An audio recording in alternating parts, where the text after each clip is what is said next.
Hello guys, welcome back to our channel. তোমরা সবাই কেমন আছো? আশা করছি তোমরা সব অনেক ভালো আছো। আমিও তোমাদের আশীর্বাদে অনেক ভালো আছি। আজকে আমাদের বাড়ির সামনে একটা মন্দির আছে, কালী মন্দির। সেখানে আজকে আছে কল্পতরু উৎসব 1 জানুয়ারি উপলক্ষে।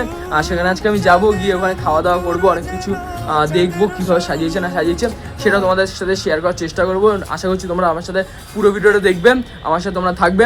তো চলো দেখতে থাকো পুরো ভিডিওটা, আশা করছি তোমাদের ভালো লাগবে। তো চলো। তো বন্ধুরা, রাস্তায় বেরিয়ে পড়েছি এখন, দেখতে পাচ্ছ এদিক দিয়ে যাবো আমরা এখন। সোজা গেলে কালীবাড়ি আমাদের, পেছন দিক দিয়ে আসলাম, এখান দিয়ে আসলাম এদিক দিয়ে যাবো বলে আমি কালীবাড়িতে।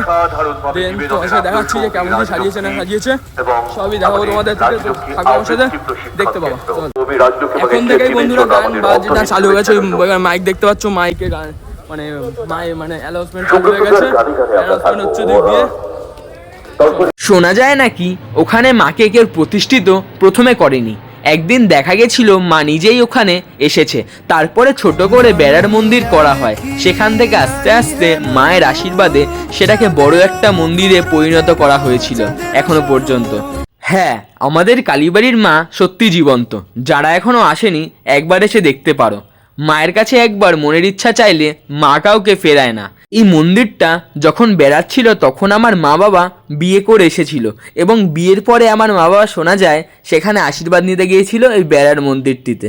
মন্দির বেড়ার হোক বা ইটের হোক বা সিমেন্টের হোক, সেখানে মা থাকে, সেটাই হলো কি বড় কথা। মায়ের থেকে বড় কিছুই হয় না পৃথিবীতে। যাই হোক, এখন প্রত্যেক বছরই আমাদের এখানে মায়ের মন্দিরে কল্পতরু উৎসব পালিত হয়ে থাকে। হ্যাঁ, তোমরাও আসতে পারো আমাদের এই মায়ের মন্দিরে এবং মায়ের সুন্দর মুখ দর্শন করতে পারো একবার চাইলে। আর হ্যাঁ, তোমরা যদি কেউ শিয়ালদা থেকে আসছো, শিয়ালদা থেকে মধ্যমগ্রাম বা নিউরাকপুর, মধ্যমগ্রাম আসলে সুবিধা হয়। মধ্যমগ্রাম থেকে একটা অটো বা টোটো ধরে সোজা বিটি কলেজ থেকে সামনে কাউকে জিজ্ঞেস করলে যে কালীবাড়ি মন্দির কোন জায়গায়, সে সহজেই অনায়াসে বলে দেবে। আর কেউ যদি দমদমের দিক থেকে আসছো তাহলে একদমই সোজা 223 বা DN40 যে কোনো একটি বাস ধরে চলে আসতে পারো সহজেই বিটি কলেজ থেকে কাউকে জিজ্ঞেস করবে কালী মন্দির কোথায়, অনায়াসে তোমরা জেনে যাবে।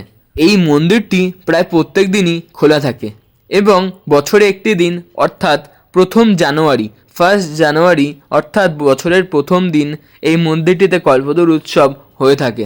তোমরা যারা যারা আসবা নিশ্চয়ই আসতে পারো এবং মায়ের প্রসাদ গ্রহণ করতে পারো। তো বন্ধুরা, এতক্ষণ ধরে তো আমি মন্দিরের বিষয়ে অনেক কিছু তোমাদের সাথে শেয়ার করলাম, এবার আমার বিষয়ে শেয়ার করি। আমি আজকে এসেছিলাম মন্দিরে, কারণ পুজো দিতে তো পারবো না, প্রসাদটা তো গ্রহণ করতে পারবো, কারণ তোমরা অনেকেই জানো যে আমার অসুখ চলছে, তার জন্য আমি পুজো দিতে পারিনি।